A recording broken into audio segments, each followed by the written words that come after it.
j'espère que vous allez bien. Donc aujourd'hui, je vous retrouve pour une toute nouvelle vidéo. Donc celle-ci, ce sera un peu ma vidéo de présentation pour répondre à une question qui revient le plus souvent, à savoir comment je suis devenue créatrice de contenu. Bon, déjà, j'ai encore un peu du mal avec ce terme, mais ça me tient vraiment à cœur de répondre à cette question. Actuellement, sur Instagram, j'ai 46 000 followers et sur TikTok, j'approche les 40 000 followers et sur cette chaîne YouTube, on est une petite centaine parce que je l'ai créée il y a une semaine. Et ben, les réseaux sociaux, même à ce niveau-là, ils ont changé ma vie et ils m'ont créé des nouvelles opportunités. Et c'est pour ça que j'ai envie d'en parler de manière complètement ouverte, mais surtout, j'ai envie de vous expliquer comment ça s'est fait parce que c'est aussi le résultat de plusieurs années de changement. J'ai grandi, j'ai évolué et jamais de ma vie j'aurais pensé un jour être créatrice de contenu. Mais genre, jamais. Donc, je vais vous expliquer comment je suis passée d'un master de finance à être créatrice de contenu ici en Australie. Et vous allez voir qu'entre-temps, il y a eu quelques étapes. Ok, donc pour vous expliquer un petit peu qui je suis, moi perso, j'ai grandi en région parisienne, j'ai toujours été une très très bonne élève et je viens d'une famille relativement modeste. Du coup, on va pas se mentir que j'ai passé toute ma jeunesse à bosser à l'école,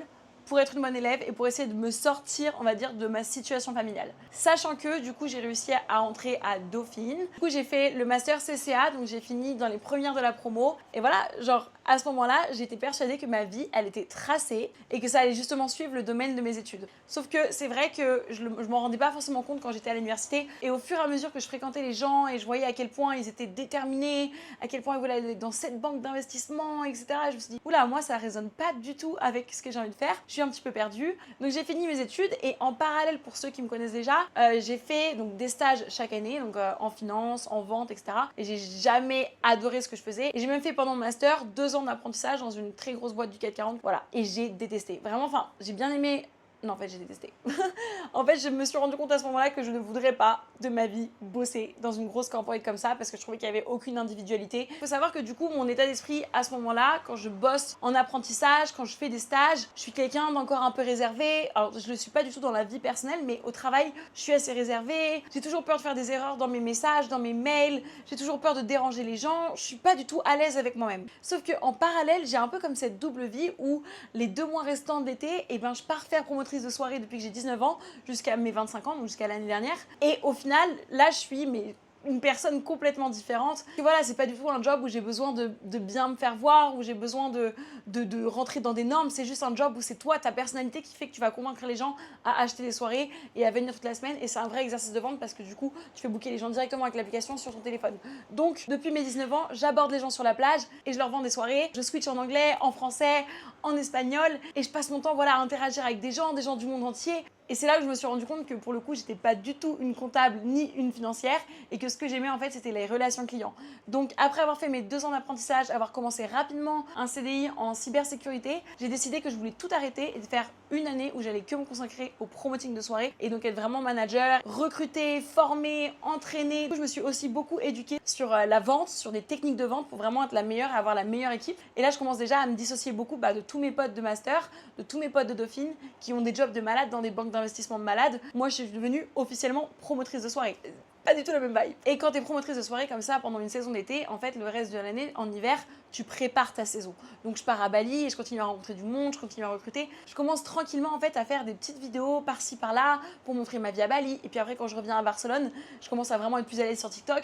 Et donc, je fais même des voice-overs où je montre un peu mes adresses préférées. Et du coup, à ce moment-là, ça faisait déjà 5 ans que j'étais à Barcelone l'été et je commence à vraiment bien connaître la ville. J'ai mes endroits préférés. J'ai à peu près 10 000 abonnés à la fin de l'été sur mon compte TikTok. Et comme je suis déjà habituée à parler face caméra, mais tout ça que sur TikTok, jamais sur Instagram, je me dis bon, c'est la fin de l'été, je m'en vais en Australie. Et donc là, à ce moment-là, j'ai une idée de faire une vidéo un petit peu récapitulative de ma vie, de la poster sur TikTok et éventuellement de la poster sur Insta. Sauf que poster sur TikTok, c'est un peu comme si aucun de tes potes voyait tes vidéos et tu fais un peu ton truc dans ton coin.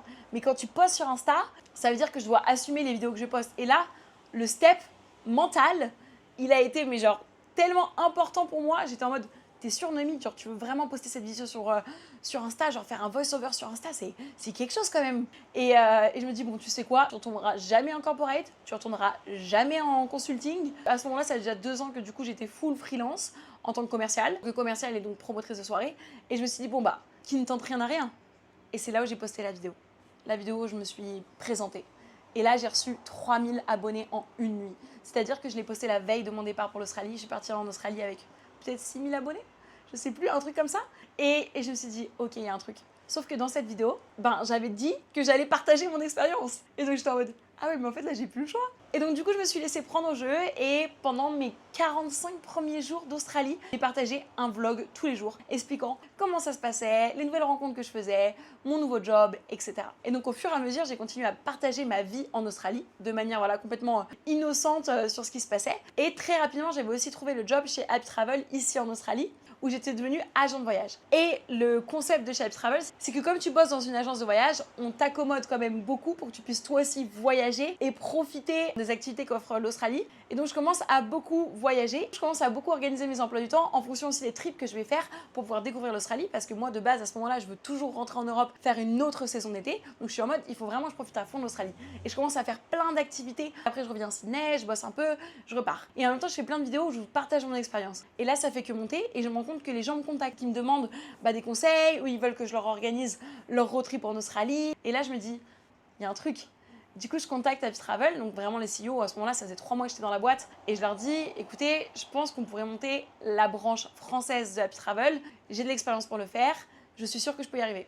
Et ils m'ont fait confiance. Donc voilà, là on en est 1 an plus tard et aujourd'hui, donc en ce moment je suis à Byron Bay, je travaille dans les sièges sociaux et je suis plus techniquement 100% agent de voyage. Je continue d'organiser les road trips pour toutes les personnes qui me le demandent, mais le dur de mon travail aujourd'hui, c'est que je passe content créatrice pour Happy Travel, pour les aider à justement créer et se développer au niveau du marché français. Parce que la société, ça fait 25 ans qu'elle existe, mais elle s'était jamais vraiment adressée aux Français. J'ai une personne qui travaille avec moi dans mon équipe.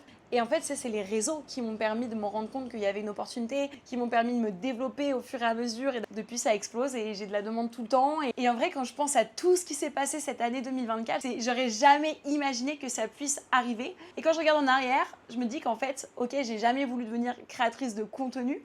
Mais en fait, il y avait tout qui me prédestinait à pouvoir me sentir justement aujourd'hui à l'aise à la caméra. Et je me dis, c'est un truc de malade, comme quoi les réseaux sociaux ont changé ma vie. Plus j'avance là maintenant, et plus c'est un peu ni queue ni tête ce que je fais, mais en même temps, ça fait complètement sens. Parce que ça va avec mon évolution personnelle.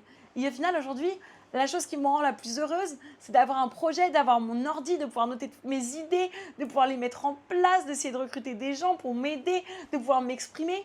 Et en fait, ça n'a pas de prix. Je vous jure, quand j'allais au bureau, j'avais cette sensation, cette boule au ventre quand j'étais en CDI, en consulting, que j'étais pas du tout à ma place. Et là, aujourd'hui, oui, j'ai des sensations de boule au ventre parce que je suis stressée, que je vois les possibilités de pouvoir rester en Australie, etc. Donc, il faut avoir son sponsor, etc. Mais aujourd'hui, au quotidien, vous ne pouvez pas me retirer mon sourire. C'est impossible, tellement je suis contente. D'ailleurs, j'ai les larmes aux yeux presque d'en parler. Et pour les personnes qui me connaissent de Dauphine versus maintenant, il y en a beaucoup qui m'écrivent en me disant « Je t'ai jamais vu autant sourire ». Donc tout ça pour vous dire que si vous ne vous sentez pas à votre place, peut-être que vous n'êtes pas à votre place et c'est complètement ok. Peut-être que vous avez bossé des années pour être à cette place et qu'au final, elle ne vous convient pas. Et c'est pas grave. C'est pas grave du tout. Vous pouvez bouger, vous pouvez changer, vous pouvez vous reconvertir. Ce que j'ai envie de vous dire, c'est que mon parcours, c'est la preuve que c'est un processus d'apprentissage de qui on est. Et je me réjouis tous les jours d'apprendre à me connaître encore plus et de découvrir tout ce que je suis capable de faire. Donc voilà, j'espère que ça vous aura plu, j'espère que ça pourra vous aider ou que ça pourra vous inspirer. En tout cas, si je peux vous donner un conseil, on s'en fiche du regard des autres. Pendant des années, vraiment, je suis émue, vraiment pendant des années, j'ai eu peur du regard des gens. Et en fait, c'est depuis que je m'en fous que je m'éclate, mais que je m'éclate. Donc voilà, je vous fais des gros bisous. J'espère que cette vidéo pourra vous éclairer. N'hésitez pas à me faire des commentaires, à me dire ce que vous en avez pensé, comment vous vous sentez, ou si vous voulez que j'aborde d'autres sujets. À très bientôt et n'hésitez pas à vous abonner.